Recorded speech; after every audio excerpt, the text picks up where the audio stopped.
Hello, hi.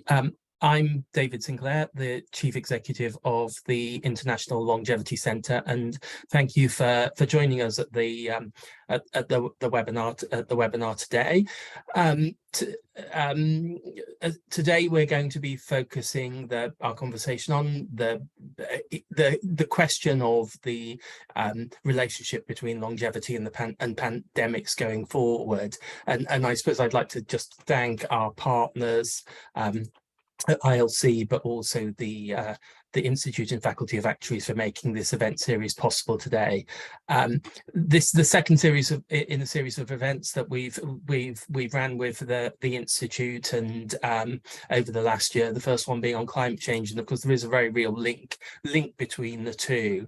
Of course, 3 years ago, Boris Johnson, in fact 3 years ago or today, but Boris Johnson said now's the time for everyone to stop non-essential contact or travel. And then a few days later, he talked about the UK being able to turn the tide of the coronavirus within 12 weeks. And then a week or so later, the 23rd of March, we entered our first lockdown. Of course, COVID is not the first pandemic and certainly won't be the last, which is partly why we're clearly one of the reasons we're very interested in this area. In 2018, 2019, ILC UK ran a project where we explored some of the issues 100 years on from the Spanish flu, and we looked at the future of infectious diseases, the danger of complacency, and what policymakers could do in this space. One of the things that's really striking is that and of course we were absolutely not the only people saying this, but we published this report back in, I think it was November 2019, so just a month or so before the coronavirus started to sort of become sort of, before anywhere, it started to appear. And actually one of our core messages was a future pandemic is inevitable. So, and I'm not suggesting we were highly, smarter than anyone else, because of course people like Bill Gates and others and many others had predicted that that one was on the way. So clearly, we did, that we knew it was coming. And I suppose the question going forward is 3 years on is, are we confident we're going to be better prepared next time? And to explore this, I'm really pleased we've got a great panel. Unfortunately, Nicola Oliver isn't able to join us today because she's not well and has had to drop out, but we have got 5 other brilliant speakers, and they're going to talk to sort of 5 or 6 minutes each. We've got Matthew Edwards, who chairs the continuous mortality investigation from the profession up until a month ago. We've got Anjana Ahuja from the science commentator from the FT. We have Beth Kamunja-Kapodo from the University of Reading, Dr. Kit Yates and Professor Itamar Grotto from Ben Gurion University of the Negev. So after we've had some contributions from the panelists, we'll move on to a Q&A session. Please do add your questions into the Q&A.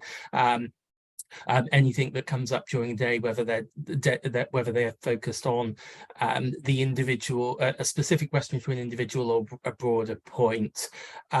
We've got live captions, so click on the live transcription button on the ribbon if you'd like to enable these. And please, if you have any questions or comments and you're on Twitter, please do you mention the ILC hashtag at ILC UK. So firstly, I'm gonna stop and kick off by inviting Matthew Edwards, who is an actuary at Willis Towers Watson, and as I say, until very recently chair of the continuous mortality investigation, to kick us off. So let me do that straight away. Matthew, are you okay to go? Yep, hang on. Yep. Great, thank you. So thanks very much, David, and thanks for allowing us meaning the CMI, which I was chairing up until a few weeks ago, to sort of put our case as how we've helped public understanding of the pandemic. So I took over. Hopefully you can all see the chair. Started as chair back in March 2020, which is obviously somewhat interesting timing, and came off a few weeks ago. So I've handed over to my very capable successor Jonathan Hughes. And what I was going to sort of use the next few minutes is to basically present highlights of what we're submitting to the public inquiry.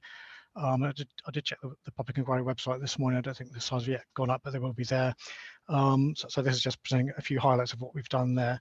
By way of background, I've sort of grayed out the text I'll sort of avoid speaking to, but so it shows you what we're submitting in respect of, and as you might expect, the mortality-specific elements with particular regard to things such as segmentations of ethnicity, geographical location, and so on. So, introduction to the CMI, for those of you who aren't familiar with us, we're a subsidiary of the Institute and Faculty of Actuaries.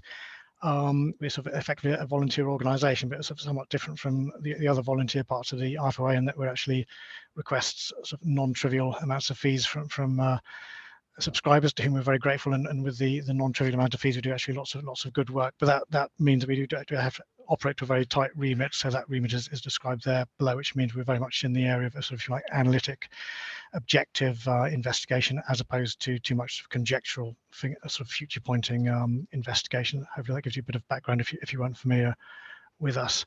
So one of the big things we've been doing over the pandemic, and this kicked off in March 2020 in a big way, was our weekly mortality, what we called at the time pandemic mortality monitors, and I think we've now dropped the word pandemic. And the key output of that, the key part of that, was our sort of excess deaths analysis, and I'll speed on to the next slide. And hopefully, I think most people on the call will be familiar with the term excess deaths. This next slide shows a graph which rather ambitiously tries to put 3 and a bit years onto one graph. So horizontal axis time 3 years and a bit, vertical axis number of deaths. Where we, or rather our subscribers, in fact not just our subscribers, because we put this sort of outside the firewall, so it had a very wide public circulation. Where people found it very useful was actually in the early stages of the pandemic. There was concern that the COVID deaths weren't being recorded properly. So you see on the graph the excess figure, dark blue, and I'll sort of come on to what that means in a moment. But there were sort of 2 other measures at the time, and in fact there still are sort of 2 ways of defining a COVID death. One was COVID on the death certificate, so that's the ONS definition, and the other, at the time, the Public Health England, now the UK HSA, their definition was having had a positive COVID test within 28 days of death. And you can see in that first spike that both of those measures were A, quite different from each other, and B, quite different from the excess deaths, and it seemed completely plausible that the excess deaths was actually accurately reflecting deaths due to COVID, given that was the only sort of unusual thing happening at the time.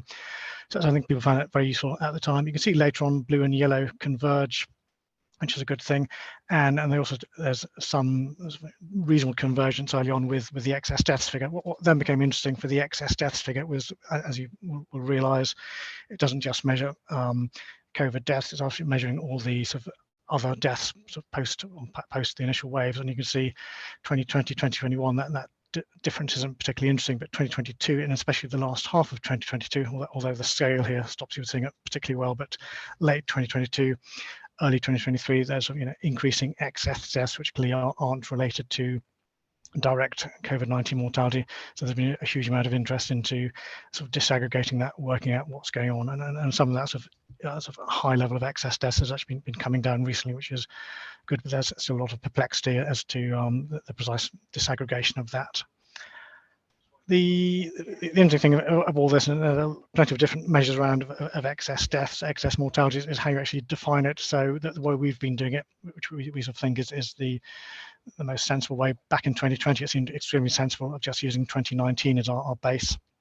That was the most recent year in a period of many decades in which mortality had been going down year on year, with one slight stalling exception from getting on for 10 years ago, as opposed to sort of averaging many previous years.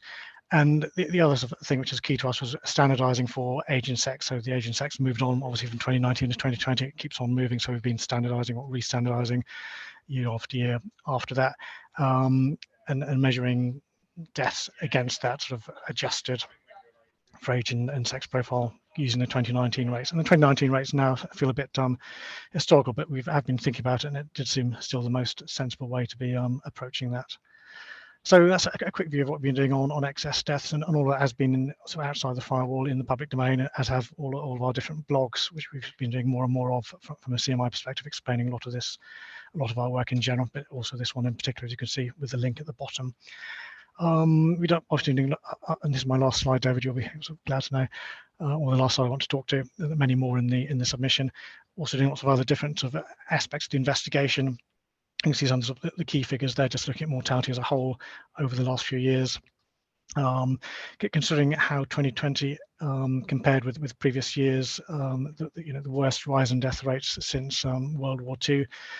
And that's became quite a key feature in a Sky News presentation based on our stats. In 2022, as I said before, very interesting because we had the worst second half of mortality for a very long time. And you can see more stats there, so I obviously won't belabor the point, but I mean, we found that subscribers and the wider public found it very useful as an objective indication of what's going on both during the pandemic and post-pandemic. What are the complications that have ensued? So hopefully that's a useful starter, and be glad to take questions later. And David, there's one aspect you wanted me to talk about, which I'll need to cover in the Q&A at the end, about expectations for future mortality improvements or lack of improvements and all that interesting stuff. So thank you very much. Great, thanks, Matthew. Yeah, it'd be great if you could chat on that later, because I think one of the things that's really interesting at the moment is this question of, given the sort of excess deaths we've seen since last May, what do we think the long-term impact might be of that in terms of some of the audience who might be from the industry, in terms of public policy, in terms of whether there's any implications even on decisions government might be making around, for example, state pension age. So, but we'll come back to that. That's really, really great. And I should say, for everyone we've got around the table, the CMI and indeed the actuarial response group were fantastically useful. And I don't know if this can, maybe in this audience it'll be fine, but I was one of the geeks who went on, was it 4 o'clock every day to crash the government website to look at, but actually I have to say, I sort of, by following some of the people who were on our panel now, I almost knew what it was going to say before the government had released the data. So I think we were, one of the things I think it showed was really the potential of sort of good maths and using the sort of evidence and presenting it in a really, really good way. So thank you very much. I think on behalf of all of us for what the profession did and the late nights over the last few years. I'm going to move on now to Anjana Ahuja, who is a science commentator at the FT, who's going to talk a bit about how well did the UK deal with COVID-19 and what are the lessons that and were there any lessons learned that might mean we're better prepared for next time. So let me pass on to you, Anj. Thank you very much, David, and everyone can hear me okay, I hope. Yep, excellent. Okay, so my talk is very qualitative. It's going to be a real contrast to Matthew's presentation. I'm going to talk qualitatively, partly because I feel almost as if I've moved on since the pandemic, but it is really interesting actually to see how some of the themes are still sort of at play now within the economy and with population health. So a couple of things I want to say at the outset. One is that I think it's very important when we look back that we're not revisionist, and that we look at the information that was available at the time, the contemporaneous information that was available publicly, which is what Jeremy Farrar and I did when we wrote Spike, our account of the inside story of the pandemic. But one general point is that when you are looking at policy, you can see the outputs, you can see what happens in practice, even if you don't have access to all the inner decision making. And from that, I want to draw out some themes, which I've essentially called the 5 E's.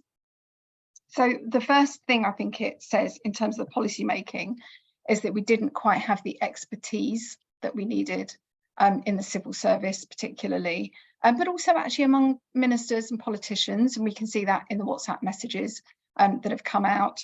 And for example, Kate Bingham, the chair of the Vaccine Task Force, and Patrick Vallance, who's the chief scientific advisor, have all pinpointed this lack of expertise, fairly basic expertise actually. And I do remember one of the quotes that Dominic Cummings gave to me for the book was when COVID really first hit, there wasn't really anyone in number 10 who knew how a virus worked. So that was one issue I think that mattered, was the expertise. The second is a sense of exceptionalism, that what happened in other countries would not happen here. And I think, you know, this idea, I think when we could see what was happening in China, one of the, I think, instinctive reactions when China was locking down is, we're not China. We don't do those kinds of things. And so that might have constrained the kind of policies that were even floated and put on the table. So that's one thing. And that sort of speaks to the idea that policy doesn't happen in a vacuum. It happens in the context of a political environment. And so when you speak to scientists, you know, very often they would say to me, we didn't feel that we could put forward certain policies because we just didn't think we would get a hearing. The third E is the economy. So, and I think this idea that, and this was very prevalent actually throughout the pandemic, and in some senses, I think we've not quite shed it. The idea that there is a zero-sum game with the economy and public health. So whatever you know, that to spend time and money on the economy is, on public health is somehow taking away from the economy. And I think it's sort of the analyses done by the FT and others have shown that actually the countries that did well on public health did well in economy. The other, another E is the elderly, actually. I think our attitudes to the elderly, which I think perhaps is quite relevant here. And to put it mildly, actually not to put it mildly, to put it bluntly, I think that there was an attitude that the elderly were expendable. And that speaks to the, you know, particularly that again, it loops back to the economy, because if we think about perhaps the elderly or the older population, maybe, you know, we're not thinking about them contributing to the economy, which is actually coming back to bite us now, because so many over 50s have left working life.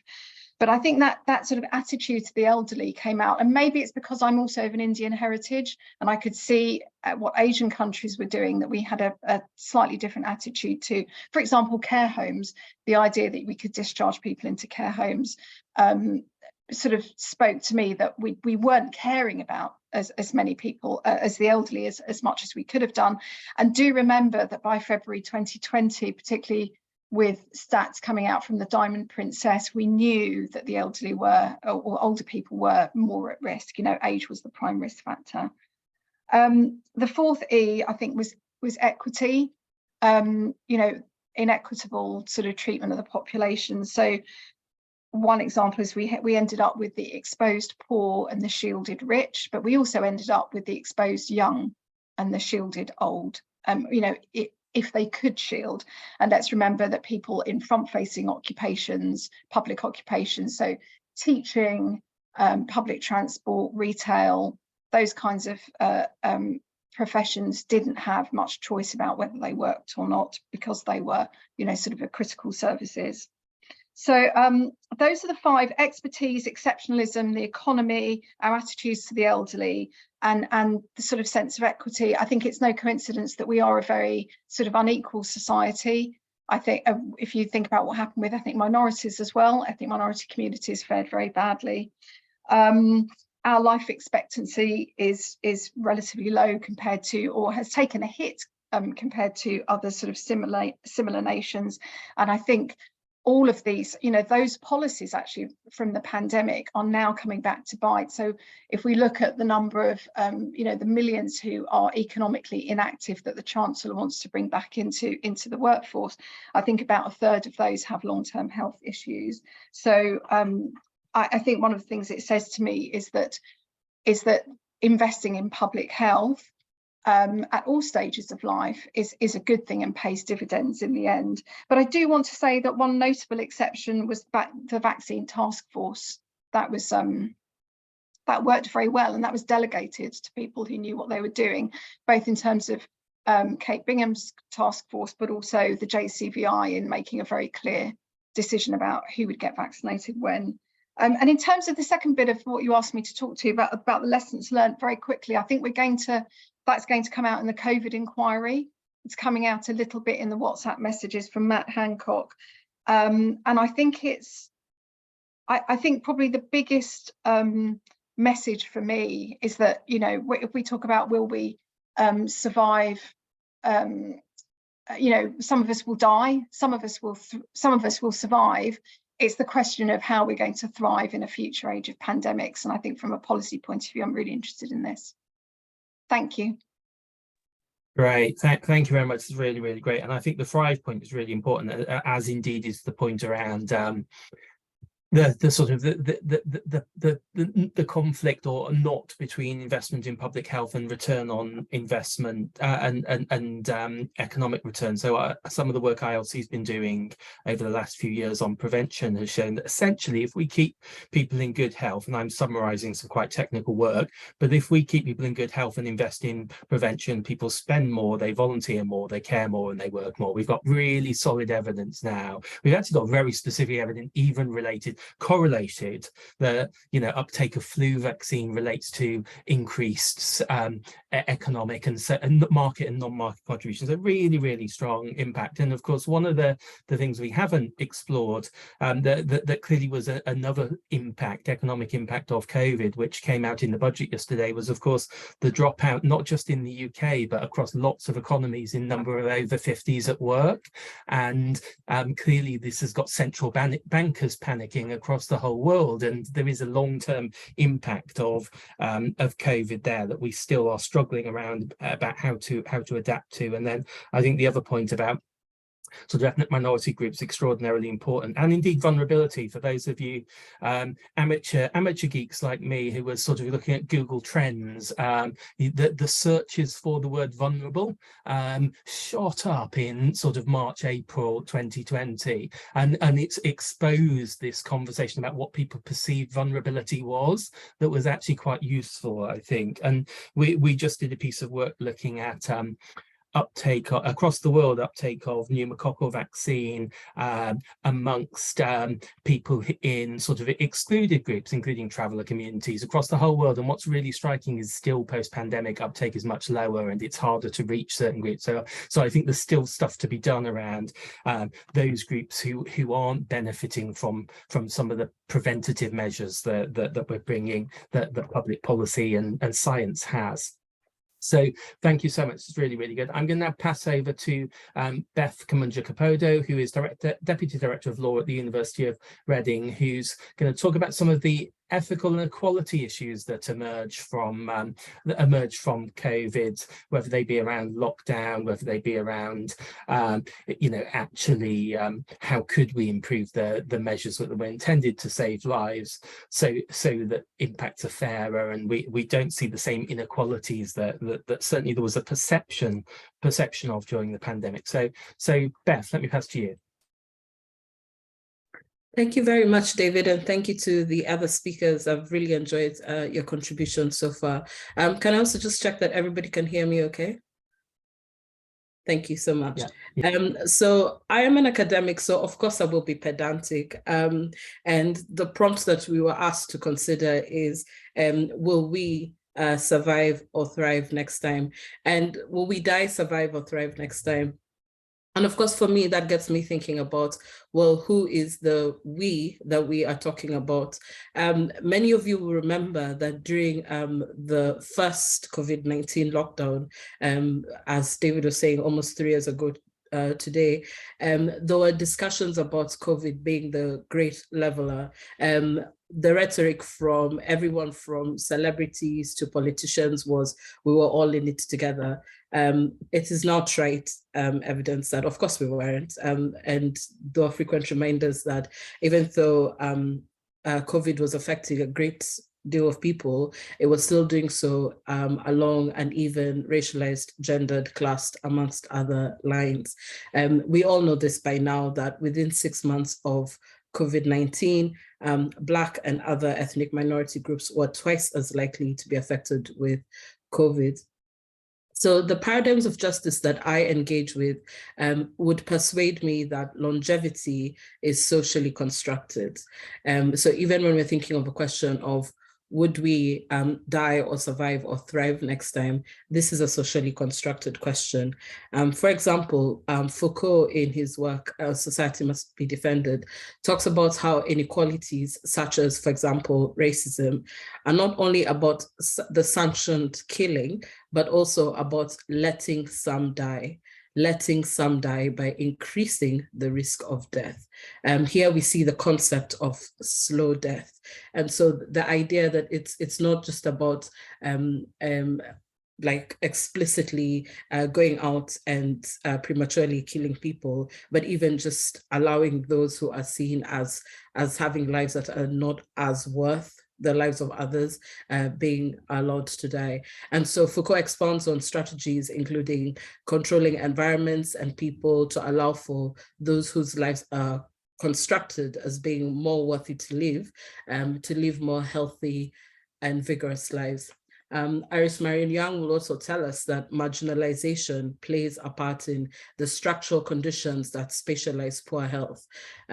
If this is true, which I think it is, then it prompts us to consider the ways in which health, education, economic, and other systems create a vulnerability to premature death.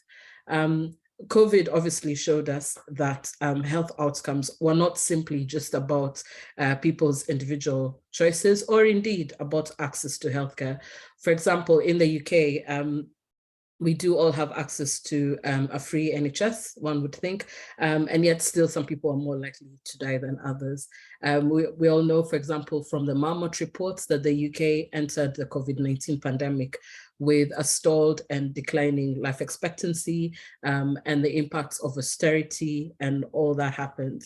We also saw the inverse care law in effect, the idea that those whose health needs are greater and therefore need greater support are less likely to have a system that works for them, that the system is less likely to provide for those who have the highest care needs and actually fit to those who have less needs. So my contribution today is to think about how longevity really then is a question of justice. It's a problem of justice that people will suffer different health outcomes and different mortality-based outcomes based on things beyond the control. So in wrapping up, when I think of the question, are we better prepared? I'm afraid I'm a bit skeptical about this. I'm not sure that we are, but then maybe I'm just jaded. But when we think about, for example, the government commissioned a report by the Commission on Race and Ethnic Disparity, that was to examine race relations in the UK in the wake of the evidence of COVID-19 deaths and the racial justice protests that were happening. And the report concluded that there was no evidence for systemic or institutional racism in the UK.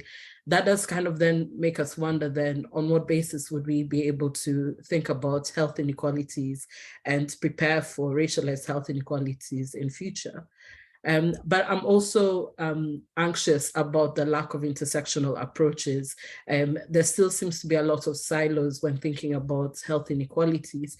I really enjoyed Ange's contribution about for example, who was more exposed and who was able to shield.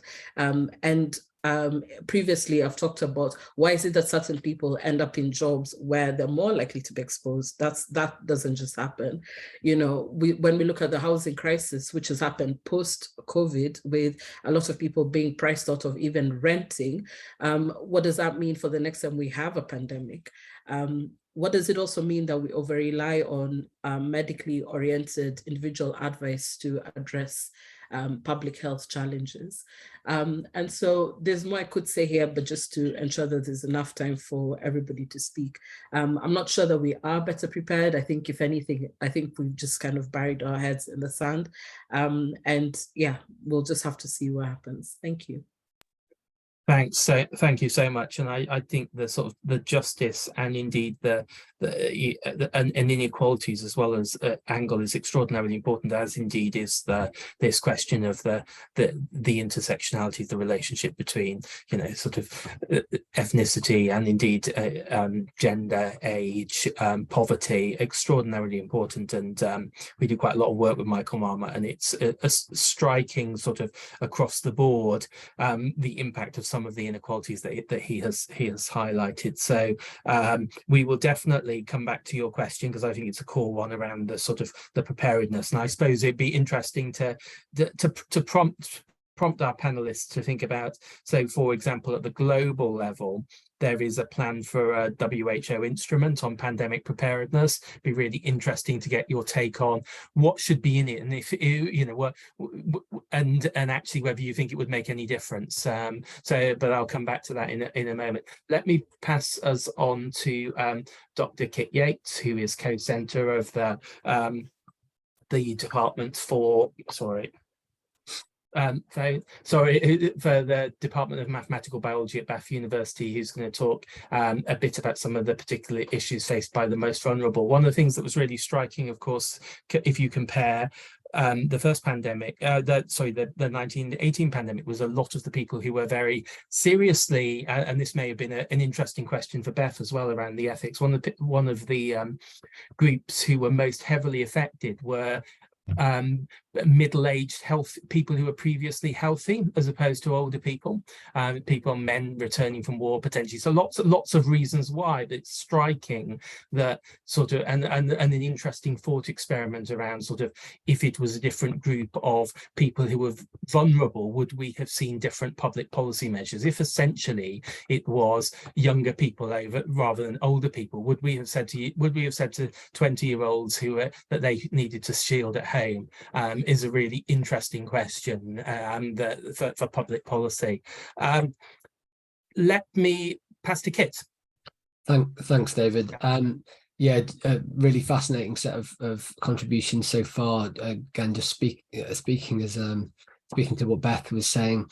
I've been running the data on independent age for the last couple of years, looking at all sorts of things, but in particular, we often focus on disparities by ethnicity and indeed by deprivation, and there are clear gradients of who's getting infected, who's dying, who's having the worst impacts. And the overwhelming message that always seems to come out is, despite people saying we were all in the same boat, it seemed more like we were all in the same storm, but some people were in super yachts and some people were in dinghies, and it was, it's very, very different depending on circumstances. But yeah, so today I'm going to talk about actually a bit of research that we've been doing, a bit of modelling, looking into shielding strategies for COVID-19. So take you back to just over 3 years ago. Patrick Vallance went on Radio 4 and he said, our aim is to try to reduce the peak, broaden the peak, but not to suppress completely. Also, because the vast majority of people get a mild illness, to build up some kind of herd immunity so that people are immune to this disease and reduce transmission at the same time as protecting people who are most vulnerable to the disease. But very quickly, this was rowed back on, and it was realised, I suppose, that herd immunity through natural infection is not a good idea. And this was a report that came out from the Royal Society later in the year, and suggested at least 3 reasons why herd immunity through natural infection is not a good idea. So they include the associated burden of illness and ill health and death that comes along with getting people infected with this disease. When the infection is spreading through the population, it's not clear who vulnerable people even are and how we can protect those people, how can we shield them, and indeed it wasn't even clear, and it's turned out afterwards to be the case that we probably actually couldn't achieve herd immunity. Indeed, getting infected with COVID-19 does not stop you from getting infected again. So it would have been a really disastrous strategy to try. But despite this, the idea persisted throughout 2020 and indeed throughout the rest of the pandemic. We saw newspaper headlines suggesting that we should be trying to achieve herd immunity. And one of the most vocal, or one of the most high profile examples of this, was the Great Barrington Declaration, which came out in October of 2020. It was signed by 3 should we say, fringe scientists who had very, very different views on how we should be managing the pandemic. In particular, they said, as immunity builds in the population, the risk of infection to all, including the vulnerable, falls, which is not the case, or at least, you know, they said we know that all populations will eventually reach herd immunity, which is definitively not the case. And they also said that this can be assisted, but is not dependent upon a vaccine. So again, advocating achieving herd immunity through natural infection. And then they went on to suggest that the most compassionate approach balances the risks and benefits of reaching herd immunity, allowing people at minimal risk of death to live their lives normally, to build up immunity to the virus through natural infection, while better protecting those who are at highest risk. And they called that strategy focused protection. So we wanted to try and model this situation. So there are a few, I won't go into all the details of the modeling, but there are a few scenarios that you can think about looking at. So one, firstly, this no mitigation strategy. Black dots represent low risk people, red dots represent high risk people, and you can see they're all mixing together. So you get an unmitigated epidemic, everyone or large numbers of people get infected, and you don't shield the vulnerable, so lots of people die. It's not a good situation. So that's not a good thing to do. Lockdown is another alternative. So this time you segregate people into different, effectively, households, high risk people with low risk people, and of course some settings with just high risk people like care, or primarily with high risk people like care homes. And the point is that you suppress the disease. So you suppress the disease by reducing social contacts, and that means that everyone is protected, not just the vulnerable, but everyone is protected from the impact of the disease. I'm not an advocate lockdown. In fact, I would say that I'm anti-lockdown, but that doesn't mean that I'm pro letting the virus rip. I think there are things that we can do which would allow us to suppress the disease or to reduce transmission, which don't necessarily involve lockdown. But anyway, we can talk about that a bit later. So this is a strategy of focused protection: completely segregate the high-risk individuals in red over here in their different environments, and let the low-risk people go about their business, and allow everyone to get infected potentially, or for the disease to spread unmitigated in that group. That's the theory of focused protection, but in practice, it looks more like this. So we can't perfectly segregate people out. There are high-risk people that remain in the community, and even amongst the high-risk people that we can segregate, there are links to the low-risk community. Of course, people that work in care homes may themselves be low risk, but might bring the disease into care homes. So in theory, it's a great idea, but in practice, it doesn't work. And our modelling showed that, and showed that we would have suffered far more deaths than we did do from COVID if we had tried to take this focused protection strategy. And the reasons it would fail are multifold.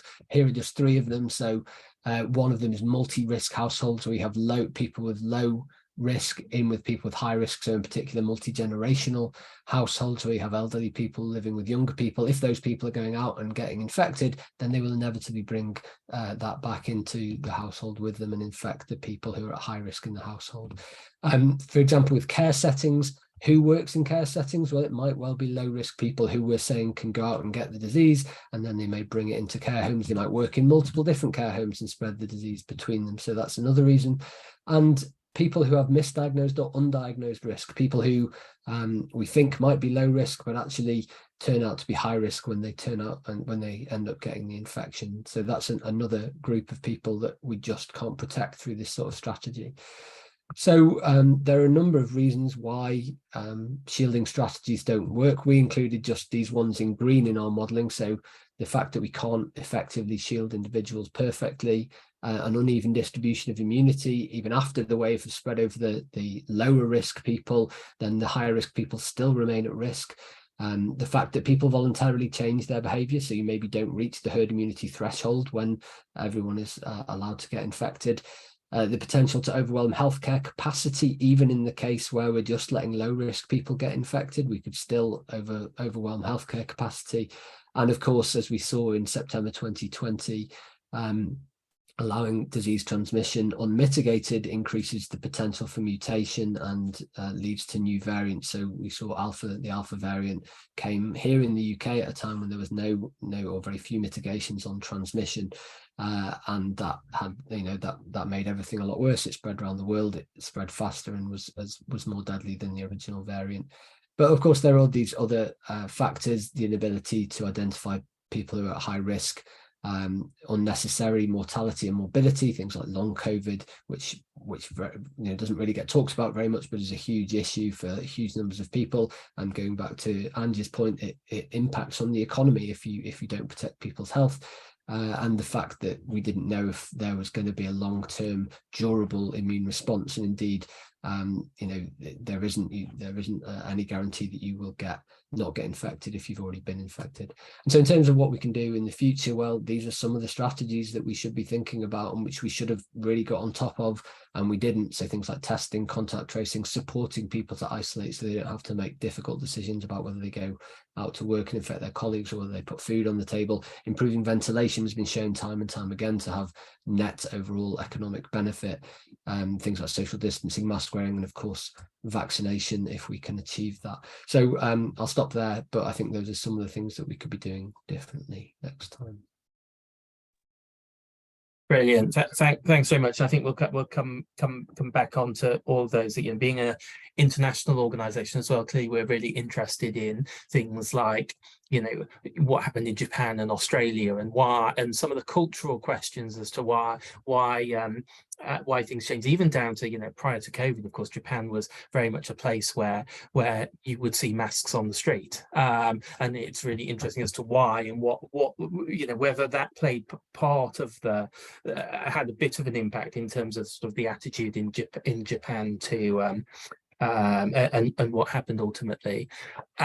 While we're on the topic of the international, our final contribution is Professor Itamar Grotto, and really great to have Itamar here because and I was lucky enough to visit Itamar and his colleagues over in Israel just a month or so ago, and clearly Israel is a really interesting place in the context of COVID in terms of the vaccine rollout, but also of course it's unusual country from a point of view of longevity and demography, and that it's still it's an OECD outlier, still has more children much younger than the rest of the OECD, and I think there's some interesting questions there. So Itamar was very heavily involved from a policy and political point of view during COVID, so we're very lucky to have him here. So Professor Grotto, let me pass to you.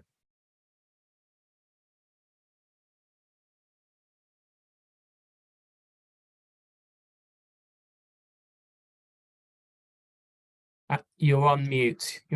Sorry. Okay, now I'm muted. Sorry. Okay, so I'm really happy to be here and join this interesting conversation, and I'd like to contribute a little bit from my experience, as I was during the first year of the pandemic, the Associate Director General of the Israeli Ministry of Health, as well as a member of WHO Executive Board, so both the Israeli and the global aspect. So something which is relatively clear, but I must declare it again: the next pandemic is not a question of if, but a question of when. It could be either a new agent or mutations of unknown agents, or some change of virulence of an endemic agent. And try to look at good lessons that we can take from the COVID, and try to divide it into three phases. Just to put us in the context, you mentioned, David, the 1918 pandemic, which the loss of lives, which was actually the most worst pandemic. With, you can see here the numbers of estimated deaths, mortality around the globe, and you can see here that the COVID is, although some people said it's like flu. We currently counting almost 7 million deaths, and you can see here the different mortality rates in different countries. So there were differences not only in incidence and response, but also in mortality rates, which may be related to the response.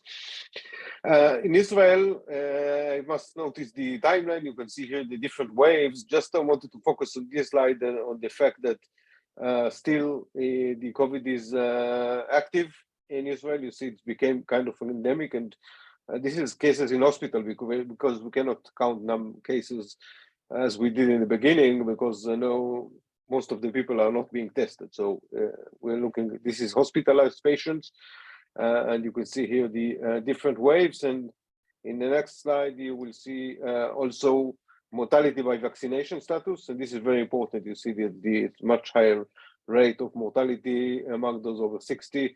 The incidence of mortality is much higher and still continues to be higher if we compare to those who are not vaccinated. So we actually can prove that the vaccines in Israel at least saved lives. So I'm looking now into the phase. The phase one is we have to take some old public health measures like personal and environmental hygiene and the PPE. I think one of the lessons that we can take is the use of the face masks, which was, although there is no medical evidence for this, but I still do believe that it has a great mass effect, and we had to put it earlier. And of course, the infection control, which was very strict in that time, and we have a lot of lessons from infection control in hospitals and also in the community, and people who are being hospitalized and also home hospitalized. So this is some lessons we take from the first phase. The second phase would be related to the testing and the protection. This is one of the papers that I was involved in. We used to do national weekly screening to all workers in all the long-term facilities. And you can see in the right slide, the right figure, the differences between the mortality rate in the national level and in the long-term facilities, which was lower, which means that we had done good the work with the screening program over there. So this should be taken into account. We of course need some new diagnostic approaches. One of them is to develop new clinical diagnostic tools like antigen tests that were developed, but still there are a lot of work that could be done in this way, and this is developed very fastly. And then another issue which also we can recommend is a wastewater surveillance. We have done a pilot in one or two of the long-term facilities to see and try if we can monitor the entrance of COVID into these facilities. This was not finished yet. Israel is currently developed a national wastewater monitoring for COVID, and we still have to learn what are the good things about it and what are the bad things. But still, I do believe this could be a great tool in the future. And of course, the last issue maybe of course is in the last phase when we had the vaccine. This was a game changer for us, and you can see here this is also the effect of the booster dose in long-term facilities in Israel. Also a paper from me and my colleague, and you can see here that what's going on after we initiated the booster, then the drop of number of new cases. Still a lot of challenges. First of all, new vaccines, maybe better vaccines. These vaccines has they use mainly the mRNA vaccines, which has relatively a lot of side effects. And of course, the vaccine hesitancy, which developed, and we still now see a problem not only with the COVID vaccines, but what is other vaccines as well. So still a lot of challenges over there, how to convince the public to cooperate in this issue. One of the things that we used in Israel was the Green Pass, which was an application that allowed only people who are vaccinated to get into certain places. I know this was operated in many countries. I think it was relatively successful in getting the first 2 doses, but then didn't work so well. Finally, I would like to talk about the current phase, which is maybe phase 0, what we can do now before the next pandemic. So in terms of prevention, of course, better prevention of the fragile population, like vaccination with influenza, pneumococcal vaccines, and even COVID vaccines. And of course, the health promotion, just making people quit smoking, physical activity, and balanced diet will make them better prepared to respond to the next pandemic in all population levels.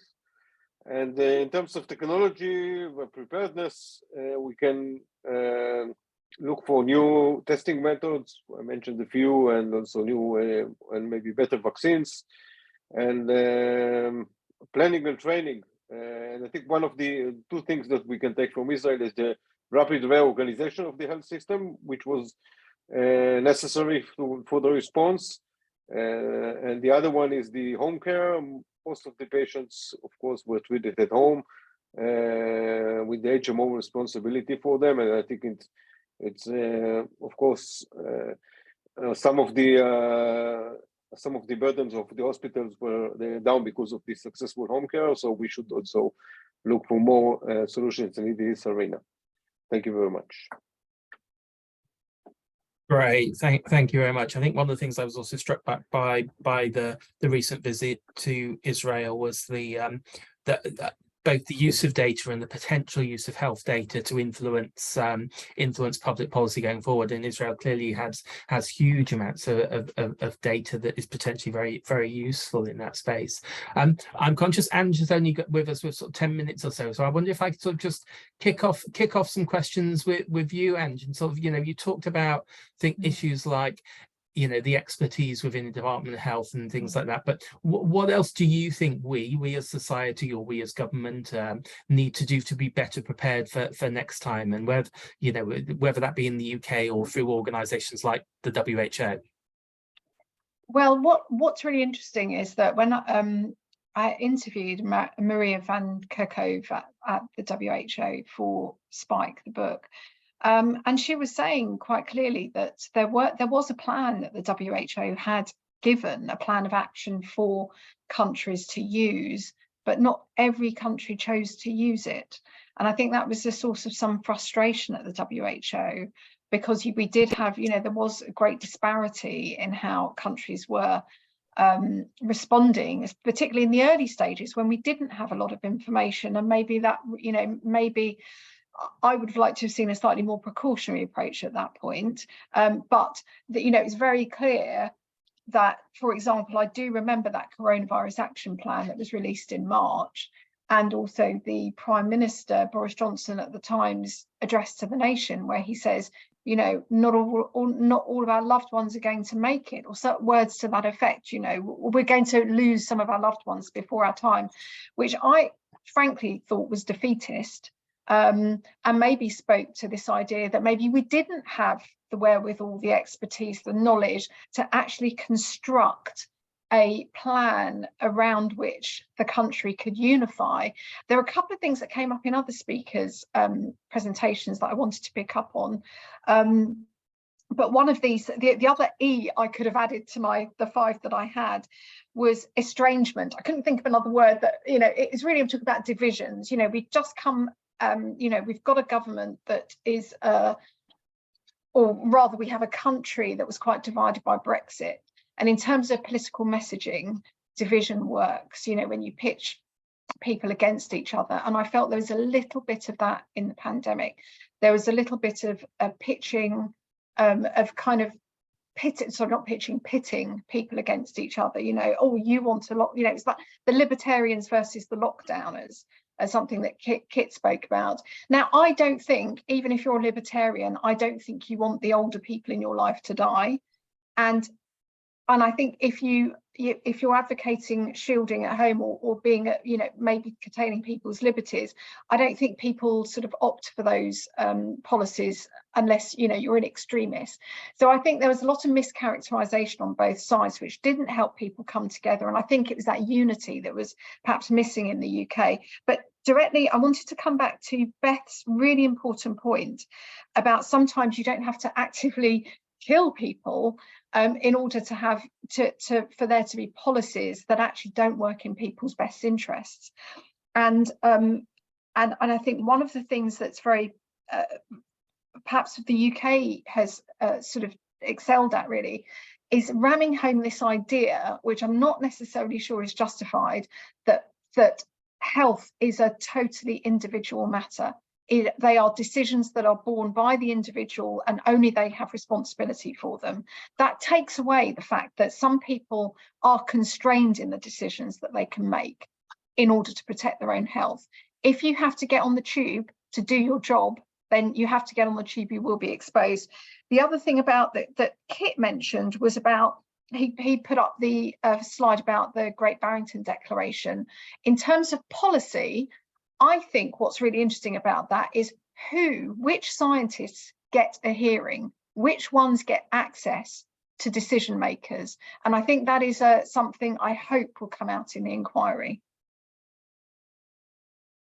Great, it's really interesting, really useful. But back in when we were doing the work on the Spanish flu, we went to Austin actually, and met with a group of doctors who worked in Texas with some of the Black community in terms of prevention. And one of the things that they said was that actually, exactly your point, that they were running things like, and this was pre-COVID, running healthy aging sessions, and come and have your vaccine and do this. But of course, the poorer and the people who needed it most couldn't go because it was when they were working and they weren't allowed any time off to do it. So it was really striking sort of how some of those services were designed around people who actually were less likely to benefit, and we didn't adapt to them enough, I think, which is really interesting. And I think the thing is that if you just leave this for people to do themselves, then people like me, you, who work on a computer, we're absolutely fine. Absolutely. We're not the ones that suffer. So, and I think it's that, and it brings me back again to actually something that Jeremy Farrar made. One of the points that he made was that governments that don't take decisions are still actively taking a decision not to do something. And I think sometimes we forget that in policy. No, great. No, really. Does anyone else want to come in on that sort of broad question based on all of the the contributions so far? What else could we do to be better prepared next time? Go on, Itamaya. Yes, thank you. I would like to also relate the issue, a few points about WHO, and also was mentioned here that they had guidelines, but the countries did not respond. One of the major and most interesting point was the issue of travel restrictions, which I personally believe are not effective at all. But still, this was against the IHR, which countries had to, according to the international health regulation, to get an approval, at least to report to WHO about travel restrictions, and every country, including Israel, doing them what they sought to do, and it should be better coordinated, I believe, because it has a lot of effect. It was not effective on one hand, I believe, and it's, of course, other countries suffered from this problem. Another issue, which was also, I think now it's better with WHO, is the data collection. For a long time, we had to rely on the sources which were not WHO, which have not been official, like World in Data or World Meter.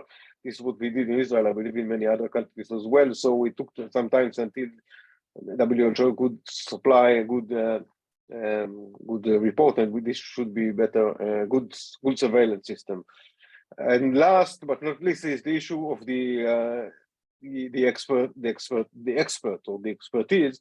You mentioned, Jenna, the issue of the who were signing this declaration. In Israel also there was some people who were saying that we had immunity model, and let's infect all the young people, and others let them go. And the problem was that most of them were not experts in medicine. They were experts in the mathematical models and physics and statistics, and they could not look. All of the public health physicians, almost all of them, were supporting the government's response, or at least parts of it, maybe some different approaches, but in general, not to go to this herd immunity model. So I think this is also good to, or important to show the public that also the importance of the health expert, the public health expert, as part of the response, and not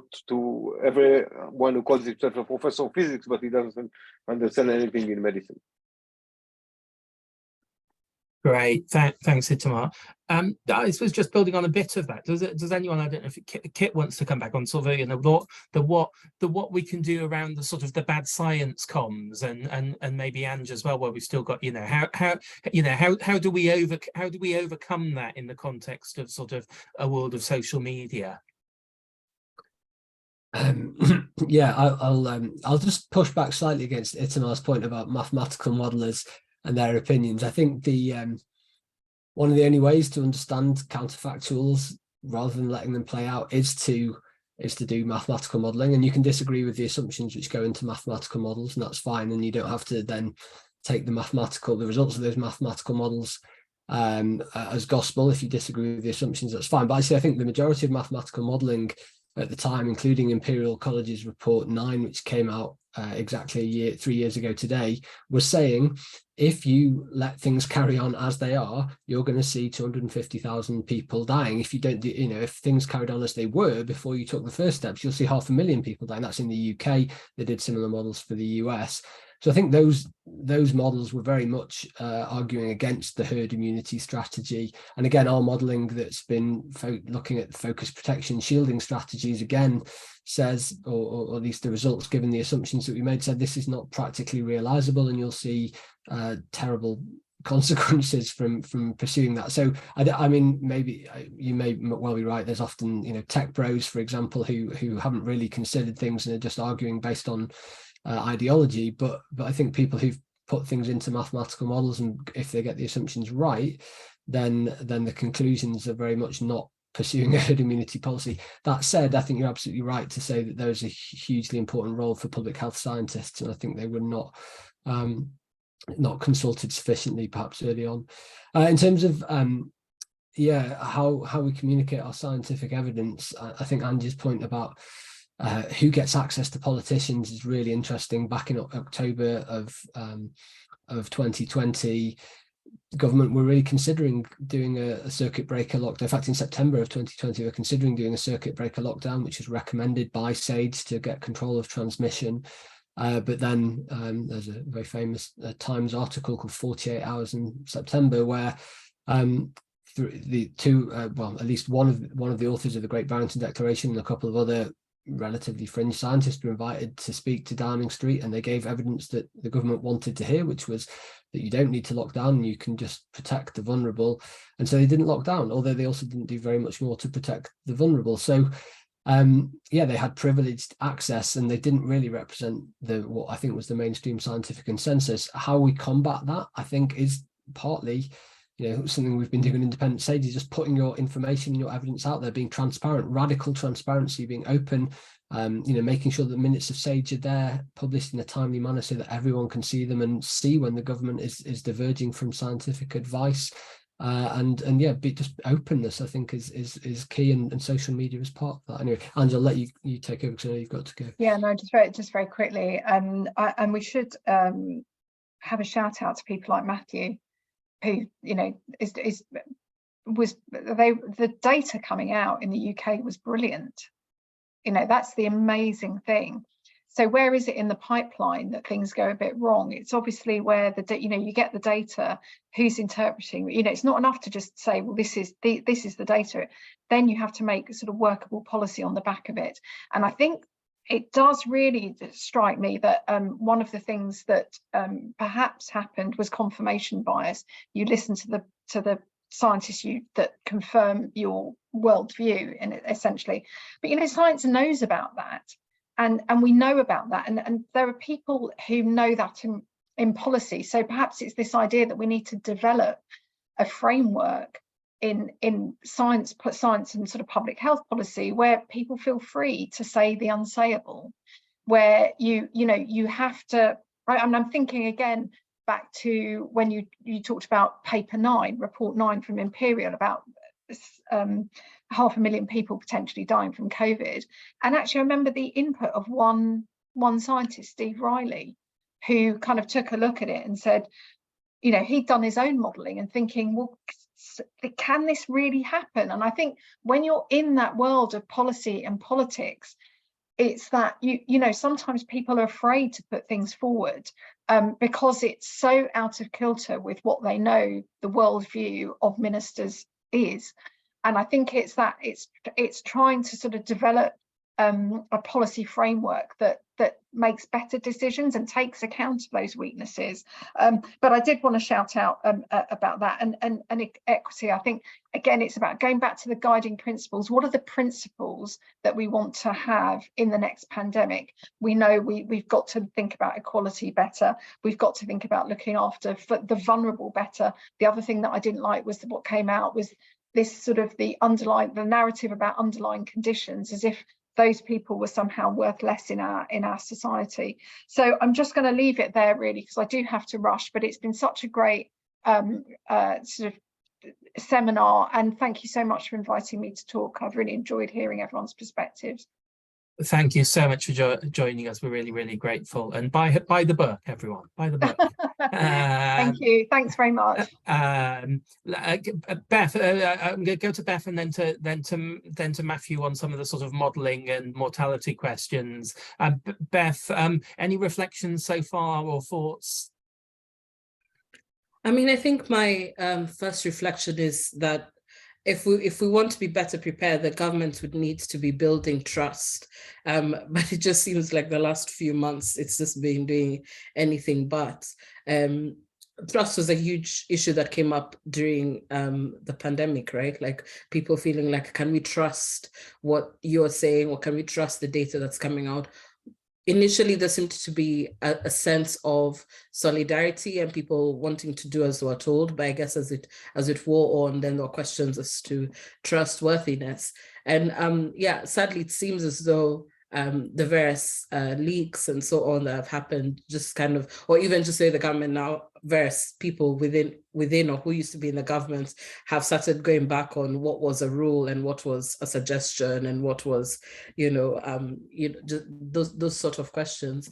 But I guess also the other thing is what gets prioritized. So I'd be really interesting to hear from the maths geeks on the call, if I can call you that. But for example, it was quite a shock to the system for most people to work from home as well as do childcare, as well as do these other things. And now it's assumed that, oh, everybody knows how to work from home. We're all set up for that.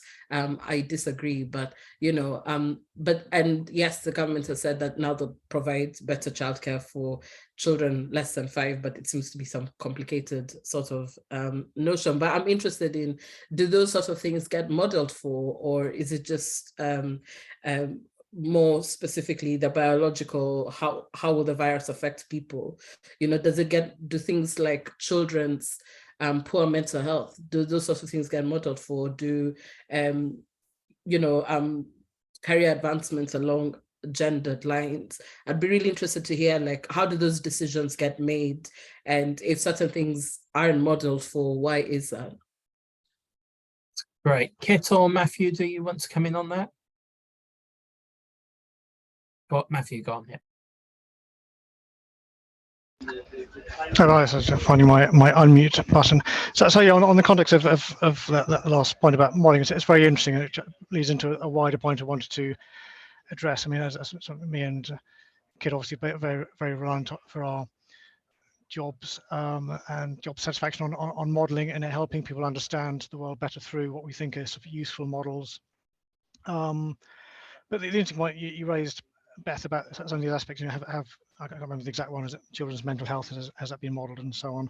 One of the, I think, problem areas, I should say, I'm speaking in my own sort of personal capacity here, not in a CMI capacity, because the CMI wasn't sort of engaged in any of this sort of forward-thinking sort of philosophy due to our remit. But from a personal point of view, I think one of the problems with the modelling is there's a temptation for any actuary or mathematician or epidemiologist, whatever, just to model what's sort of easy to model, given standard modelling methodologies, given the available data. So there's a huge amount of work done of the nature of the Imperial College, number 9 back in March. I remember in fact the first bulletin from the ARG, we came out saying this looks broadly plausible, even though the results are quite shocking, subject to concerns about the longer term impacts. And of course that then leads to the point about the extraordinary lack of modelling of the longer term impacts, because it's very easy modelling the short term direct COVID deaths, given everyone's pandemic risk models that they had sort of, you know, in their shelves, which they had to get out, dust off. But all the longer term modelling, the issues of economic, societal impacts, and hence longer term health impacts, you know, that's basically sort of modelled hardly at all. And then one of the things coming out in the last year or so was the current Prime Minister's stated bewilderment when he sort of found out that there'd been all this great short-term modelling by Sage and co, but very, very little, if not none, on all those longer-term impacts. So the point you raised, Beth, about, you know, have people modelled the longer-term mental health impacts of children, all that sort of stuff? I mean, unfortunately, the answer is a clear, well, I think it's a clear no. But one of the sort of lessons I hope is being learned, but I'm not sure it has, is this sort of sense of needing to have a short-term and a longer-term perspective. And I fully appreciate, as we were saying in the ARG in the short term back 3 years ago, that, you know, you need to sort of think through the short term, do what's necessary to combat the pandemic, assuming that people will, as the months go by, then have time to sort of pause and breathe and do all the modelling that was missing. But as I think we found out from the WhatsApp messages, I think the politicians were sort of then behaved politically and didn't want to admit that they might need to consider a change of direction, because that would be to imply their decisions in March 2020 had been wrong. And of course, your decisions at a time of emergency are going to be wrong to the extent they're not going to be perfect. So I think one lesson that would be nice to be learned would be a sense of flexibility, not feeling entrenched in refusing to admit that your original decisions at any point were in need of possible modification. So a bit of a hopefully that wasn't too waffly or off tangent. No, really interesting. I think that last point comes up in a question which I might come back to. Well, whilst I got you, whilst you've got the floor, then we've got perhaps that building on that question around that we talked about before around modelling and you know, we've got a question from Doug Andrews, who I think is on the line as well, from Club Vita and Hyman's, who's one of the ILC partners. Doug says, well, you know, what's the, you know, going forward in terms of the pandemic, how do you model mortality? You know, how do you take account of long COVID? I suspect if Doug was here, he'd have a very strong view. But well, what's your take on it, Matthew? What's the challenges and opportunities going forward in terms of the modelling of mortality? Yeah, sure. That's a very good question. I think of general interest, but I appreciate Doug's interest in particular. And again, speaking from a personal capacity here, so the CMI had done working paper 163, where we sort of did a survey of subscribers, their intentions in terms of forthcoming end year assumption changes, which are actually all fairly slight, and that's on the CMI website.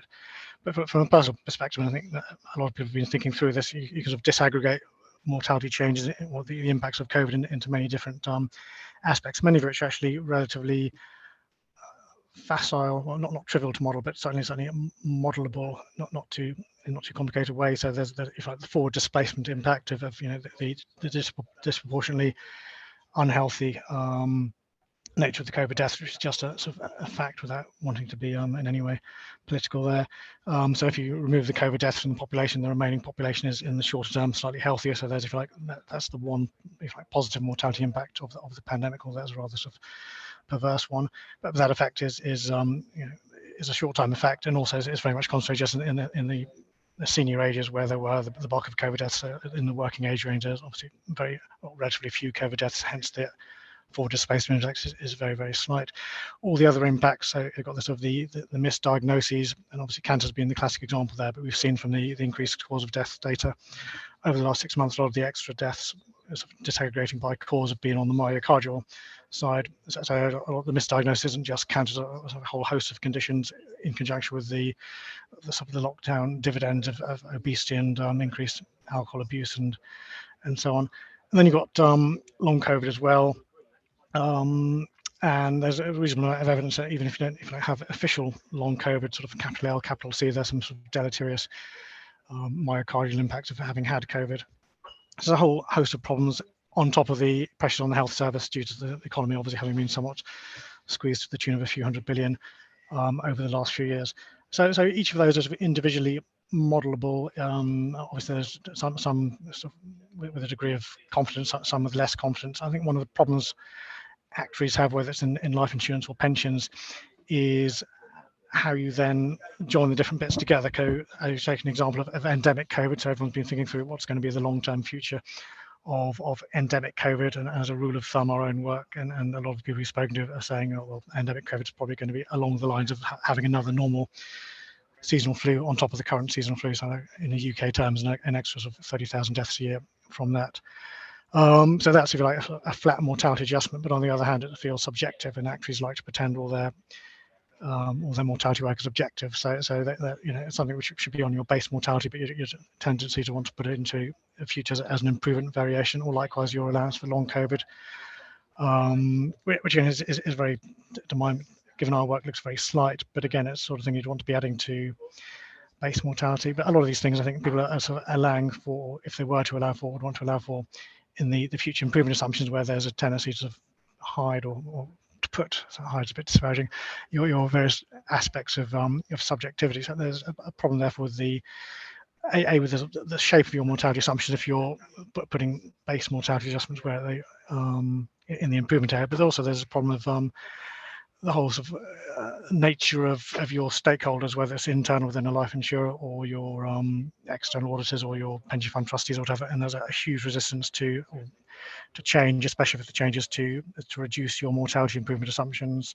So I suppose what my concern from a sort of a wider sort of professional aspect of both life insurance and pension is we're sort of being resistant to actually properly rethinking our assumptions, just due to all the structural problems with actually changing anything, given the 5,000 different layers of governance that have to be gone through before any decision gets agreed. Anyway, those are my probably slightly fringe thoughts on the matter. No, great, thanks. Have you got any sort of thoughts on the modelling and where we go forward and what you need, what we need, and indeed how we would go about doing it? Would it be we'd be doing the modelling any differently in the future in terms of the sort of thing you did?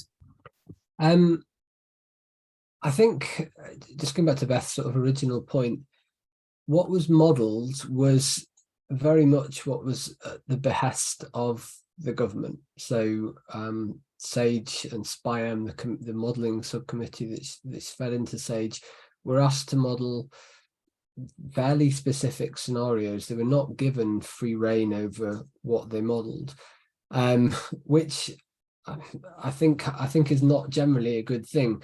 I mean, yeah, Matthew mentioned that Rishi Sunak was bemoaning the fact there was a lack of economic modelling, but they were not, SAGE and SPIAM were not asked to do economic modelling. And actually, if anyone at the time was in a position to set up a group of people to do modelling, it was probably the Chancellor of the Exchequer. If you want to understand what's going to happen to the economy as a result of a variety of different measures that are taken, then you really do need to model that and to try to understand the impact. So I think, yes, absolutely, we should and could have been modelling different things. Some things harder to model than others. We have better or worse data. It's not immediately clear how the impact, the mental health impact, can be quantified, or how it varies. The impact of kids not going to school versus the impact of losing loved ones due to COVID. These are somewhat difficult to quantify, but potentially can be modelled. We wrote a paper in the BMJ suggesting 4 different things that modelers could do differently next time, or could be done differently from a modelling point of view. And one of those was giving modelers more of a free rein about what they model, or suggesting a broader remit for modelers to look at different things. So I think we should absolutely be doing that next time. Right, Beth. Thank you so much. And I think that sort of even scares me even more. I was listening to a talk that was being given to students about the basics of contract law, and one of the concepts being force majeure, and the idea being that you could try and put aside a contract on the basis of saying this unexpected, unforeseen thing happened, which means we can't carry out the contract. So, for example, COVID. But the person was then talking about how moving forward now, people can't put that in a contract because pandemics are no longer unforeseeable events. And so it was interesting listening from a very commercial perspective, somebody thinking about how contracts have changed or are changing in the context of a pandemic, and saying, it would be a nonsense to put it in a contract saying, oh, you know, there's this unforeseeable pandemic that's happened. That wouldn't be allowed when they're thinking about what other ways that contract clauses. Anyway, that random story is to say, like, when the COVID lockdown was first happening, even for me, who might come from quite a critical political position, there was sympathy to the government in the sense that, dare I say it was unprecedented, to use COVID buzzword bingo. And so, as Matthew was saying, there's a lot of sympathies you could have had with the government on the basis of you're having to make a number of decisions which you've never had to think about before, and to do that in quite a time-pressured way. And of course, you're going to get it wrong, but we can all sympathize with that. But doesn't it scare you now to think about that there's certain things which we know would happen in a future pandemic? We know children would get affected in particular ways. We know that particular people's jobs are likely to take a massive hit. We know that the people who won't have any green spaces or even any access to housing, you know, but that's still not being modeled. And at the time, the reasons we were told was because there wasn't any evidence, because it had never happened before. But isn't it scary to think that 3 years later, we still don't have the evidence? So what is it that we're waiting for exactly to happen? And I've seen also somebody in the chat, Adam Lewis, make an interesting point, contesting who was treated as expendable. So they mentioned that Ange talked about the elderly were the ones who were treated as expendable, but actually younger people are the ones who are being treated as expendable because we're paying higher taxes and paying for the mistakes of baby boomers and so on. But I think wherever you stand on that debate, it highlights the need to have sensitive conversations where people can come and say, as this population, we did feel like we're treated as though we're expendable.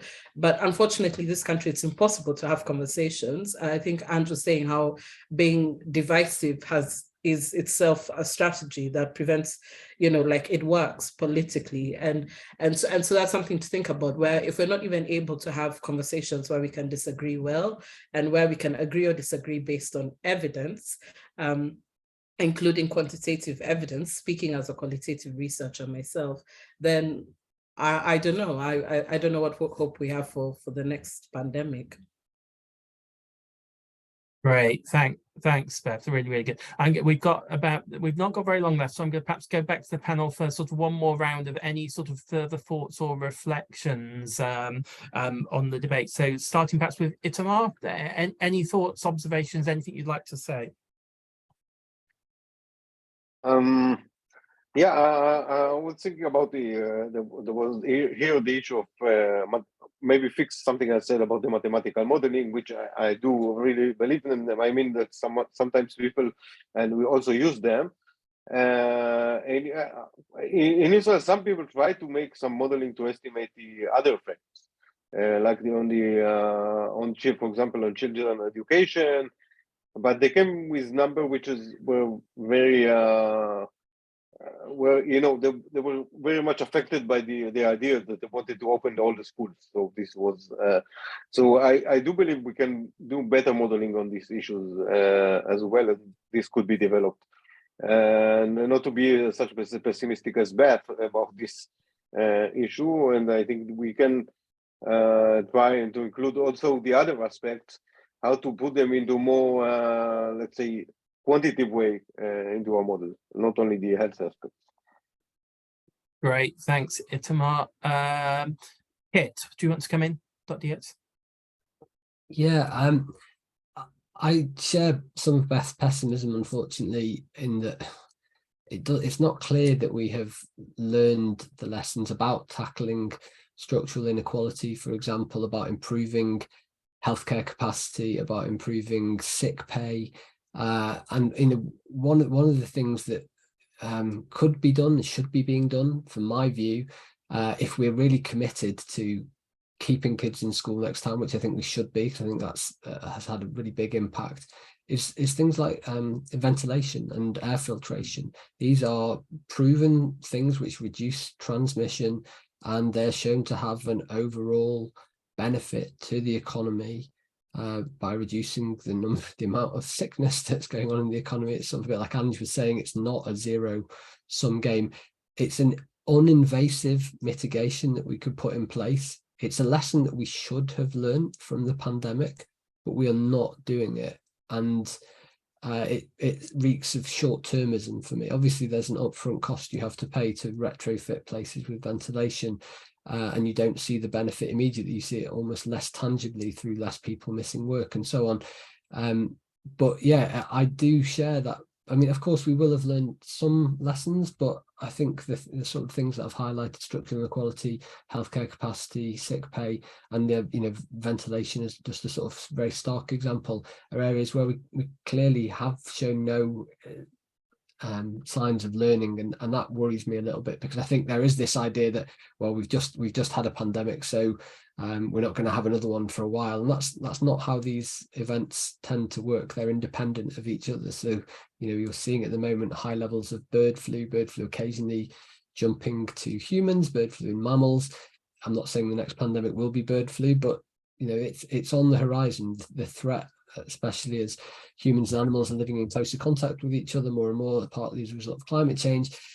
The risk of pandemics is increasing, and just because we've had one 3 years ago, or we're actually still currently in it as it happens, it doesn't mean that there isn't going to be another one fairly soon. And I think we should be doing more learning around what we've experienced on this one. Great, thanks very much. And Beth, other thoughts from you? Yeah, in one sense, I'm sorry for bringing for kind of making it pessimistic, but then in another sense, we are talking of life and death questions. And I did lose quite a few people in the pandemic, and I think it was needless. And I'm sure also other people who have lost loved ones and then later see what was known then or what was done then, would share that sense of frustration and sadness that probably did need to happen. And so I speak from a place of love. I speak from a place of not wanting to see some of those things be repeated. And if there's one thing that we could do, I think it's just improve housing. I think that would go a great way, making housing affordable. We managed to eliminate homelessness in one sweep. All homeless people were somehow housed during the COVID-19 pandemic. So it is possible. And if we were to do that, then it would deal with so many problems, as Kit is saying, and ventilation and so on. And so if we could make housing cheaper and more affordable, I think that would begin to deal with various problems. Great, thanks. I think that housing point is very, very important, actually, and highlights the sort of the interdisciplinary, the broad range of solutions governments are going to be having to look at in the future. Matthew, as to finish us off in terms of the sort of actuarial mathematical, where your observations, where we're going, where we might go, where we should go. Yes, but I'm also sort of going to sort of fly the sort of pessimistic flag. I'm sort of very, very pessimistic about the future for mortality variations. I sort of hesitate to use the word mortality improvements, because it always seems to be sort of unnaturally anchoring an assumption which shouldn't necessarily be there. So generally pessimistic about the future for mortality variations. I suppose I'm quite pessimistic about the lessons being learned from the pandemic, and going back to that modelling theme.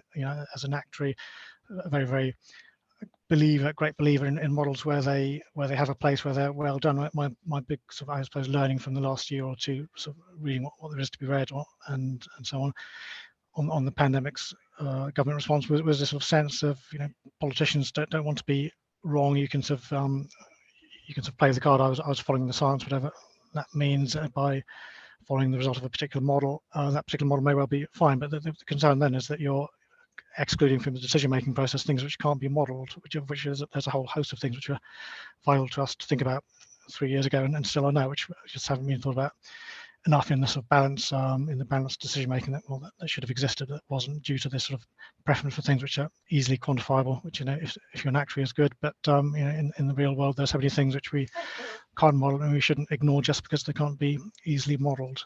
So that would be my final set of thoughts, if you can call them that. Thanks.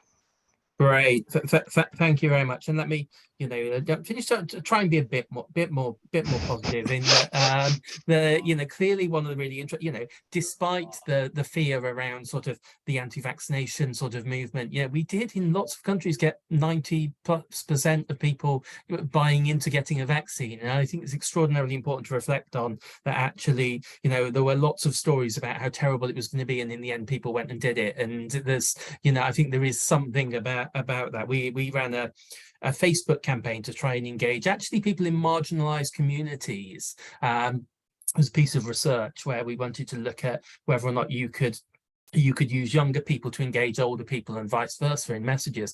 And of course, running a Facebook campaign on vaccination, particularly over Christmas, is terrifying in terms of the comments you get on it.